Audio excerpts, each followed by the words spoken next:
नमस्कार, आप देख रहे हैं न्यूज वन इंडिया। मैं हूं आपके साथ कीर्ति हर्ष बिंदल और बुलेटिन का आगाज बड़ी खबर के साथ दिल्ली से। पीएफआई के खिलाफ एनआईए की और ईडी का बड़ा एक्शन जारी है। देश के कई राज्यों में एनआईए और ईडी की छापेमारी जारी है। करीब 10 राज्यों में पीएफआई के ठिकानों पर रेड पड़ी है। तेलंगाना, केरल, बिहार समेत कई राज्यों में छापा पड़ा है। पीएफआई के अध्यक्ष के घर पर भी छापेमारी हुई है। यूपी के कई जिलों में एनआईए की छापेमारी जारी है। लखनऊ के इंदिरानगर से संदिग्ध आतंकी गिरफ्तार हो चुका है। एनआईए की 4 टीमें यूपी में छापेमारी कर रही है। लखनऊ, नोएडा और वाराणसी में एनआईए की छापेमारी जारी है। पीएफआई से जुड़े 100 से ज्यादा लोग गिरफ्तार किए जा चुके हैं। तो इस वक्त की बड़ी खबर, एनआईए पूरे दल बल के साथ छापेमारी कर रही है पीएफआई के कई ठिकानों पर। अभी तक 100 से ज्यादा लोगों को गिरफ्तार किया जा चुका है। देश के कई राज्यों में छापेमारी जारी है। ये बड़े लेवल पर जो छापेमारी जारी है, इससे संकेत ये मिल रहे हैं कि पीएफआई के ऊपर अब खतरे के बादल गहरा रहे हैं।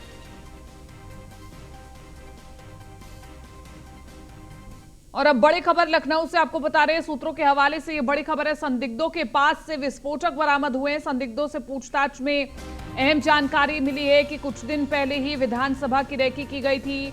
राजधानी लखनऊ में दहशत फैलाना मकसद था संदिग्धों का। तो बड़ी खबर इस वक्त हम आपको बता रहे हैं, संदिग्धों से पूछताछ में अहम जानकारी मिली है। सूत्रों के हवाले से खबर यह भी है कि जिन संदिग्धों को पकड़ा गया है, उनके पास से विस्फोटक भी बरामद हुए हैं। खबर यह है कि माहौल खराब करने की कोशिश की जा रही थी और एनआईए की आज ये सबसे बड़ी छापेमारी चल रही है। संदिग्धों के पास से विस्फोटक बरामद हुआ है।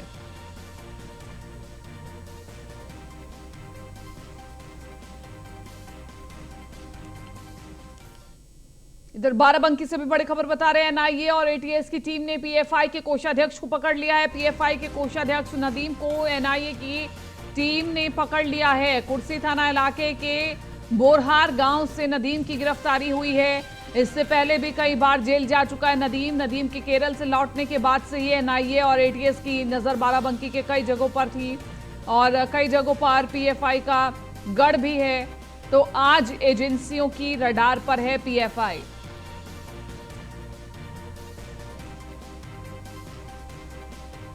तो इस वक्त की बड़ी खबर हम आपको बता रहे हैं, बाराबंकी के कई जगहों पर पीएफआई का गढ़ है। जांच एजेंसियों के रडार पर हैं पीएफआई। एनआईए और एटीएस की टीम ने पीएफआई के कोषाध्यक्ष को पकड़ लिया है, नदीम को पकड़ लिया है। नदीम पहले भी कई बार जेल जा चुका है। एक बार फिर से एनआईए ने नदीम को गिरफ्तार कर लिया है। तो ये बड़े लेवल पर छापेमारी जारी है। एनआईए की बड़े लेवल पर कार्रवाई हो रही है। इससे पहले भी कई बार नदीम जेल जा चुका है। हम उस नदीम की बात कर रहे हैं जो पीएफआई का कोषाध्यक्ष है, जो केरल से अभी कुछ दिन पहले ही लौटा है और बाराबंकी की कई जगहों पर पीएफआई की निगाह बनी हुई है। पीएफआई के गढ़ जो बने हुए हैं उस पर एनआईए की निगाह बनी हुई है और एनआईए लगातार छापेमारी कर रहा है।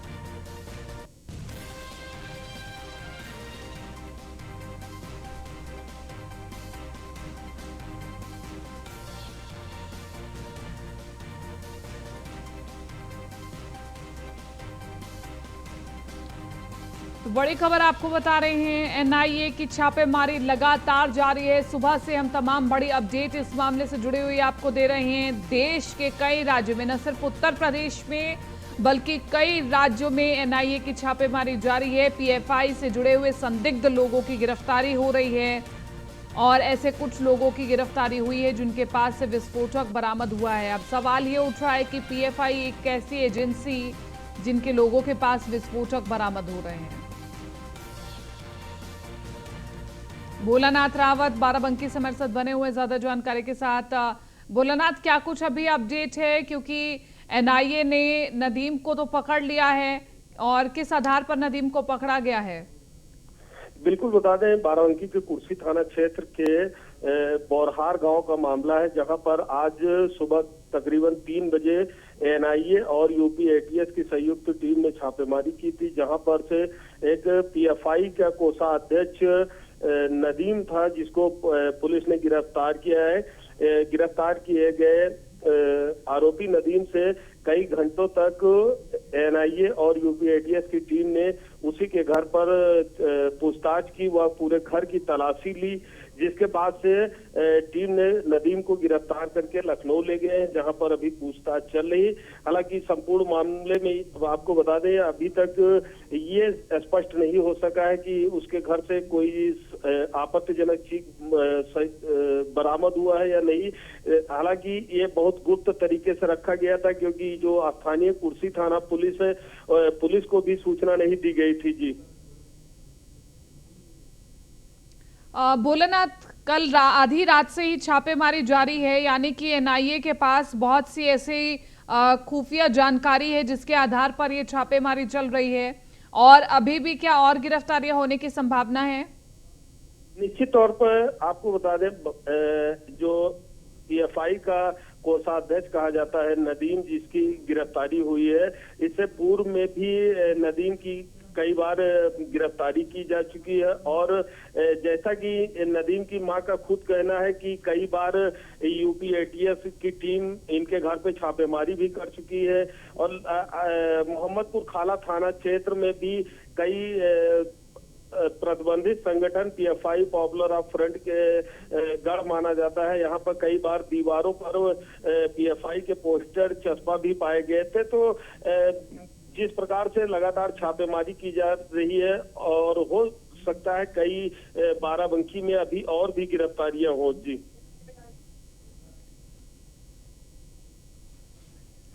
भोलानाथ, इसी के साथ साथ अभी बाराबंकी में किस प्रकार की माहौल देखा जा रहा है? क्योंकि ये कहा जा रहा है कि एनआईए पूरे दलबल के साथ पहुंचा है, जगह जगह पर छापेमारी हो रही है, तो पीएफआई के गढ़ जहां जहां पर मौजूद है वहां पर कैसा माहौल दिखाई दे रहा है? बता दें, जहां पीएफआई का गढ़ माना जाता है मोहम्मदपुर खाला थाना क्षेत्र का कुछ एरिया है, जहां पर पीएफआई के पोस्टर चस्पा पाए गए थे बीते 1-2 साल पहले। और कई अनवारी गांव से एक मदरसा संचालक के यहाँ भी छापेमारी एटीएस ने की थी, जहां से आमिर उर्फ हामिद नाम के एक युवक को गिरफ्तार किया था। तो लगातार जिस प्रकार से एनआईए और यूपी एटीएस की संयुक्त टीम की छापेमारी की जा रही है, तो अभी एनआईए की रडार पर कई और आरोपी आ सकते हैं, क्योंकि लगातार ये एनआईए की छापेमारी चल रही है। और जिस प्रकार से आज पीएफआई के कोषाध्यक्ष की गिरफ्तारी हुई है, उससे पूछताछ की जाएगी, तो हो सकता है कई और नाम का खुलासा हो तो उनकी भी गिरफ्तारी होगी। जी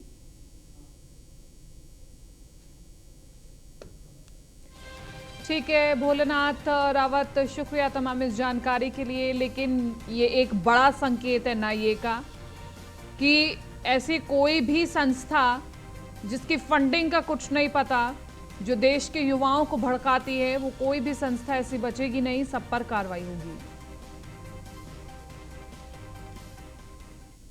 चलिए आगे बढ़ रहे हैं। दिल्ली के निगम बोध घाट में राजू श्रीवास्तव पंचतत्व में विलीन हो गए हैं। नम आंखों से परिजनों और दोस्तों ने आखिरी विदाई दी है।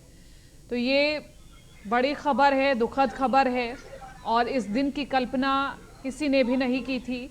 आज हमने आपको दिखाया कि राजू श्रीवास्तव का अंतिम सफर कैसा रहा, कितनी संख्या में लोग जुड़े, जितने भी लोग वहां पर पहुंचे थे, हर कोई राजू श्रीवास्तव के अभिनय को याद कर रहा था, उनके व्यक्तित्व को याद कर रहा था, और उनकी जो छवि थी, जो कि दूसरों को हंसाने वाली थी, मनोरंजन करने वाली थी, उनको याद करते हुए लोग नजर आए। लेकिन आज राजू श्रीवास्तव पंचतत्व में विलीन हो गए हैं। वो भले ही शारीरिक तौर पर हम सभी के बीच में ना हो, लेकिन यादों में वो सदैव हम सभी के बीच में रहेंगे। स्टैंड अप कॉमेडी को अस्तित्व में लाने के लिए अगर किसी का नाम सबसे पहले आएगा तो वो हैं राजू श्रीवास्तव, और खुद जो उनके सहयोगी हैं, जो उनके साथ मंच साझा कर चुके हैं, वो खुद भी ये मानते हैं कि राजू श्रीवास्तव से हमने बहुत कुछ सीखा, और हास्य की दुनिया में राजू श्रीवास्तव एक ऐसे कलाकार बनकर के उभरे जिनकी वजह से हमें भी नई पहचान मिली है और लगातार हम तमाम तस्वीरें आप सभी के बीच में पहुंचाने की कोशिश कर रहे हैं। और सीधा पीयूष तिवारी हमारे साथ बने हुए हैं निगम बोध घाट से। और पीयूष, ये बहुत दुखद खबर है और शायद इस पर सवाल भी नहीं समझ आते कि क्या पूछे जाएं, क्योंकि हम किसी ने भी ये कल्पना ही नहीं की थी कि राजू श्रीवास्तव ऐसे चले जाएंगे हम सभी के बीच में। और निगम बोध घाट पर उनका अंतिम संस्कार हो गया, पंचतत्व में वो विलीन हो गए हैं। परिजन कुछ कहने की स्थिति में है या नहीं? जी बिल्कुल, देखिए आज देश को हंसाने वाले सूर्य का अस्त हो गया है और आप देखिए किस तरीके से देश को हंसाने वाले उस वो व्यक्ति पंचतत्व में विलीन हो रहा है। मानो ये चिताएं भी हंस रही हैं। और जिस तरीके से राजू श्रीवास्तव ने अपने जीवन में संघर्षों से अपने जीवन को सफल किया और यहाँ तक वो पहुँचे थे। करीब 40 दिनों का वक्त, जिंदगी और मौत की जंग राजू श्रीवास्तव लड़ रहे थे। आखिरकार राजू श्रीवास्तव वो जंग हार जाते हैं, लेकिन राजू श्रीवास्तव अपने पीछे कहीं ना कहीं छोड़ गए तो अपने बच्चों को, अपनी पत्नी को, अपने परिवार वालों को, अपने करोड़ों उन दर्शकों को, उन फॉलोअर्स को जो राजू श्रीवास्तव को आज भी अपने दिलों में बसाए हुए हैं। और निश्चित तौर पे देश के साथ साथ उत्तर प्रदेश के लिए एक अपूरणीय क्षति है जो कभी शायद पूरी नहीं की जा सकती है। क्योंकि जिस तरीके से आप यहाँ पे अगर हम बात करें द्वारका से लेकर निगम बोध घाट तक जिस तरीके से भीड़ लगी रही, राजू श्रीवास्तव के प्रशंसकों की भीड़ लगी रही, उसके बाद करीब हजारों लाखों की संख्या में राजू श्रीवास्तव को लोगों ने याद किया और राजू श्रीवास्तव आज पंचतत्व में विलीन हो गए। तमाम केंद्रीय मंत्री की बात करें, केंद्रीय मंत्री रामदास अठावले यहाँ पे पहुंचे हुए थे। उन्होंने ये भी मांग कर दी कि उत्तर प्रदेश सरकार से वो बात करेंगे और राजू श्रीवास्तव के लिए कोई ऐसा स्मारक बनाने की बात करेंगे कि राजू श्रीवास्तव को आजीवन कोई ना भूल पाए। हालांकि राजू श्रीवास्तव लोगों के दिलों में जरूर जिंदा रहेंगे, क्योंकि राजू श्रीवास्तव एक जिंदा दिल इंसान थे।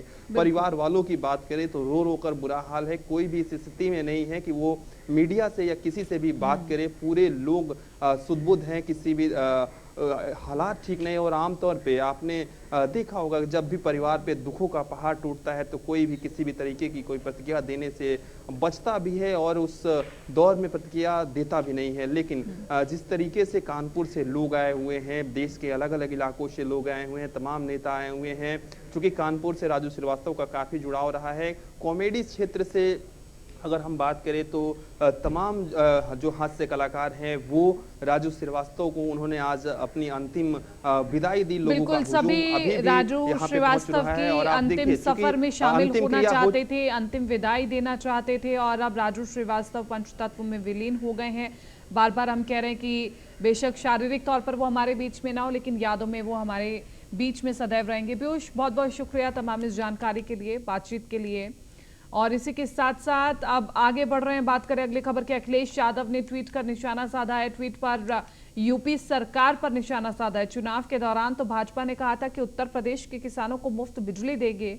लिखा कि चुनाव के दौरान तो भाजपा ने कहा था कि वो उत्तर प्रदेश के किसानों को मुफ्त बिजली देगी, पर आज जब सदन में हमारी सरकार से ये सवाल उठाया गया तो मंत्री जी ने कहा कि किसानों को फ्री बिजली नहीं दी जा सकती। मतलब ये भी चुनावी जुमला साबित हुआ। अब किसान अपने को ठगा महसूस कर रहा है। ये ट्वीट हम आपको दिखा रहे हैं। नेता प्रतिपक्ष अखिलेश यादव ट्वीट कर रहे हैं और सरकार को घेरते हुए नजर आ रहे हैं। दिल्ली से अगली खबर। सांसद मनोज तिवारी पटाखा बैन के खिलाफ पहुंचे हाईकोर्ट। मनोज तिवारी ने पटाखा फोड़ने के संबंध में नए दिशा निर्देश जारी करने की मांग की है। पटाखा बैन पर दिल्ली सरकार के फैसले को हाईकोर्ट में चुनौती दी है। मनोज तिवारी ने याचिका में कहा, धर्म की स्वतंत्रता को नहीं छीना जा सकता। क्योंकि दिवाली नजदीक है, अक्सर दिवाली में सरकार की ओर से फैसला लिया जाता है कि पटाखों को बैन किया जाएगा और अभी इससे पहले दिल्ली सरकार की ओर से शायद ये फैसला लिया जा सकता है कि पटाखों को बैन किया जाए। तो इस पर सांसद मनोज तिवारी पटाखा बैन के खिलाफ पहुंच चुके हाईकोर्ट। मनोज तिवारी ने पटाखा फोड़ने के संबंध में नए दिशा निर्देश जारी करने की मांग की है।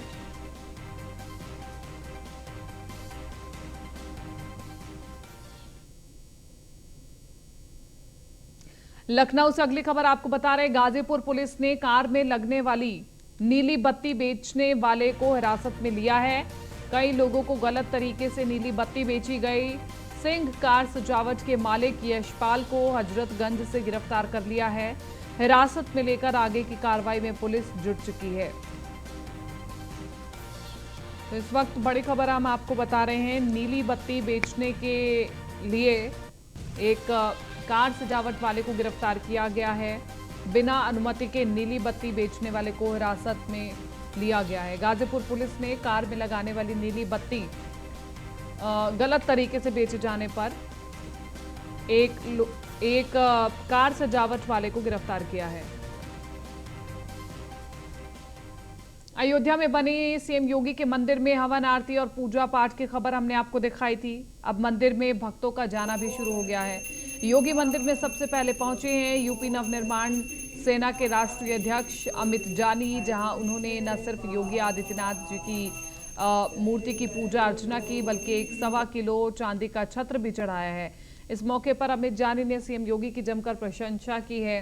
वहीं अमित जानी ने सपा मुखिया पर तंज कसा और कहा कि योगी जी के मंदिर के निर्माण हो गया तो अखिलेश क्यों चिढ़ गए। उनके भी बहुत समर्थक है जो उनके नाम से टीपू मदरसा, इस्लामिया या औरंगजेब मदरसा बना सकते हैं। अगर मौर्य जी ने सन्यासी योगी आदित्यनाथ जी महाराज का मंदिर स्थापित किया, अब जब मंदिर बनता है देश में कहीं सन्यासी का, साधु का, महर्षि का, ऋषि का, तो छतर भी चढ़ता है, आरती भी होती है। हमें जैसे खबर लगी कि हमारे परम पूजनीय प्रातः स्मरणीय साईं वंदनीय योगी आदित्यनाथ जी का मंदिर स्थापित हुआ है उत्तर प्रदेश की पावन धरा पे, अयोध्या में, राम जी की नगरी में, तो हम रोक नहीं पाए खुद को। मेरठ से चल के आए और आज यहाँ 1.25 किलो चांदी का छत्र अर्पित किया श्री योगी आदित्यनाथ जी। चूंकि ये ऋषि मुनियों का देश है, यहाँ संतों की, ऋषि मुनियों की, गुरुओं की हमेशा पूजा होती है। यहाँ महर्षि अगस्त की पूजा हुई, यहाँ महर्षि वशिष्ठ की पूजा हुई, यहाँ महर्षि द्रोण की पूजा हुई, यहाँ कबीर दास जी संत थे तो उनकी पूजा हुई, महर्षि रैदास की पूजा हुई। यहाँ सिद्धार्थ राजकुमार थे, घर से निकल गए जन कल्याण के लिए तो महात्मा बुद्ध हो गए। तो योगी जी जब घर से बाल्यावस्था में निकल गए जन कल्याण के लिए, और उत्तर प्रदेश में जो असुरी शक्तियां हैं, दानवी शक्तियां हैं, अगर मौर्य जी ने अमरोहा में बंद स्लॉटर हाउस से जानवरों के अवशेष मिलने से इलाके में हड़कंप चला हुआ है। आसपास के इलाकों से दुर्गंध आ रही है। एसडीएम और सीओ ने देखरेख में छापेमारी की कार्रवाई की है। पालिका की टीम ने बिल्डिंग को सील भी किया है। नगर कोतवाली क्षेत्र के कैलसा बाईपास रोड का ये पूरा मामला बताया जा रहा है।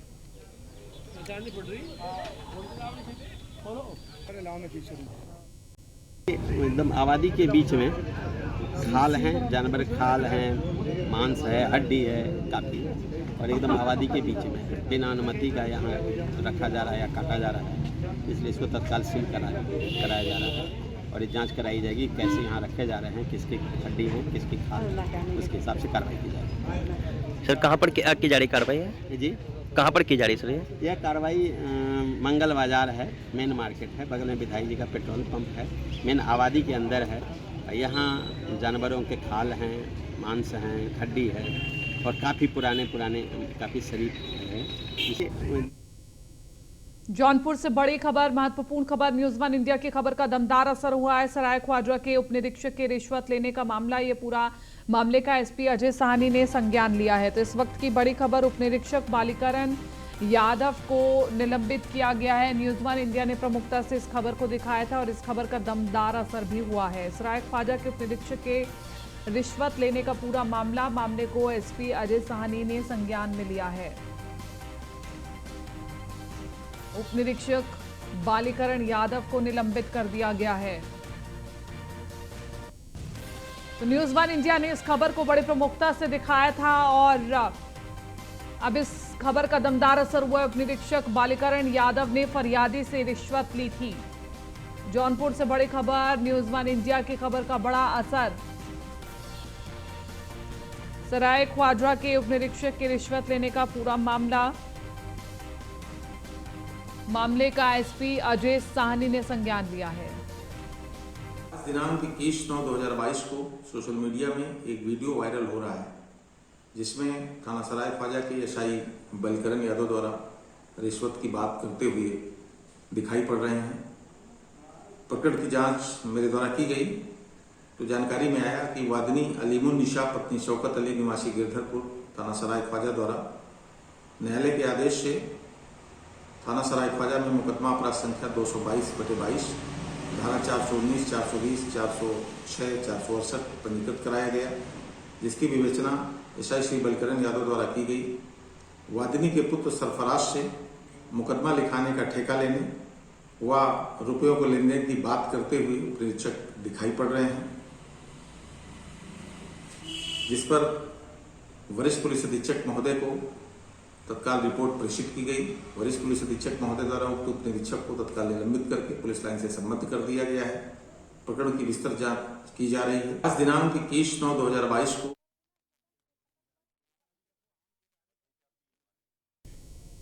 चलिए आपको गुजरात से तस्वीरें दिखाते हैं, जहां पर डिप्टी सीएम मनीष सिसोदिया इस वक्त रोड शो कर रहे हैं, कुछ कह भी रहे हैं, सुनवाने की कोशिश करते हैं। दिल्ली में बिजली के बिल जीरो आ रहे हैं, सरकारी स्कूल शानदार हो गए, सरकारी अस्पताल शानदार हो गए, 10 लाख लोगों को नौकरियां मिली हैं। मैं आप सबके बीच कहने आया हूं कि केजरीवाल जी को मौका दो। पंजाब के लोगों ने मौका दिया है, पंजाब में भी होने लगा है। आज गुजरात के लोग भी मौका देने के लिए तैयार बैठे हैं और ये बीजेपी वाले बौखला गए बुरी तरह से। झूठ पे झूठ बोले चले जा रहे हैं, तरह तरह की साजिश कर रहे हैं। इनकी साजिशों को